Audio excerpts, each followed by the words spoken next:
আচ্ছা, যদি আপনি হাসির প্রশংসা করে খুব সহজেই মেয়েদের ইমপ্রেস করতে পারেন তাহলে কেমন হয় বলুন তো? হ্যাঁ ভিউয়ার্স, আজ আমি আপনাদের মাঝে শেয়ার করব মেয়েদের হাসির প্রশংসা। প্রত্যেকটা মেয়েই চায় তার ভালোবাসার মানুষটি তার প্রশংসা করুক। আপনি যদি কোনো মেয়েকে পটাতে চান এবং মেয়েটির সাথে ফ্রেন্ডলি সম্পর্ক তৈরি করতে চান, সেই ক্ষেত্রে সব থেকে বড় অস্ত্র হলো মেয়েদের হাসির প্রশংসা করা। কেননা মেয়েরা যখন কথা বলে অধিকাংশ মেয়েরাই কিন্তু মুচকি হাসি দিয়ে কথার উত্তর দিয়ে থাকে। তাই আপনি যখন কোনো মেয়ের সাথে কথা বলবেন তখন আপনি মেয়েদের এই হাসির প্রশংসা করতে পারেন। আর অন্য কোনো প্রশংসা, যেমন মেয়েদের যদি চুলের প্রশংসা করেন অথবা রূপের প্রশংসা করতে চান, সেই ক্ষেত্রে মেয়েটি হয়তো আপনার উপর রাগ করতে পারে, কিন্তু হাসির প্রশংসা করলে মেয়েটি তেমন কিছু মনে করবে না এবং বুঝতে পারবে না যে আপনি তাকে ভালোবাসেন এবং পটাতে চাচ্ছেন। যারা প্রশংসা বানাতে পারেন না অথবা কি প্রশংসা করবেন তা জানেন না, তারা চাইলে নিচের প্রশংসাগুলো দেখে নিতে পারেন। তাহলে চলুন দেরি না করে ভিডিওটি শুরু করা যাক। নাম্বার 1, আপনি মেয়েটিকে বলবেন, তোমার হাসিটা সবচেয়ে অদ্ভুত বলে মনে হয় আমার কাছে, কারণ পৃথিবীতে এই হাসিটাই আমার বারবার এত ভালো লেগে যায়, আমি এই হাসির অনেক বড় ভক্ত। নাম্বার 2, আমার দুর্বলতার একমাত্র কারণ হচ্ছে তোমার মুখে সেই হাসিটা।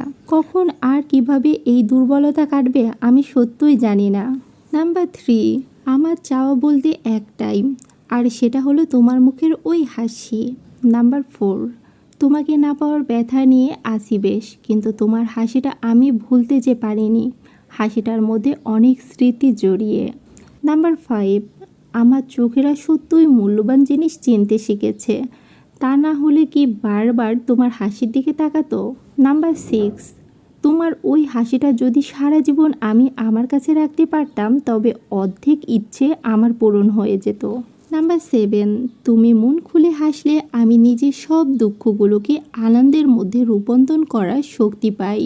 নাম্বার 8, আমি বোধহয় সেই মানুষ যে কিনা কিছু না খেয়েও বেঁচে থাকতে পারবো শুধু তোমার ওই হাসিটা থাকলে, যেটা দেখে দেখে। নাম্বার 9, তুমি সেই পুরনো 2 তলা বাড়ির সামনে বাচ্চাদের নিয়ে খেলায় মেতে থাকতে, আর আমি সেই বিল্ডিংয়ের দেয়াল ঘেঁষে দাঁড়িয়ে তোমার সেই হাসিটার একমাত্র পাগল ছিলাম।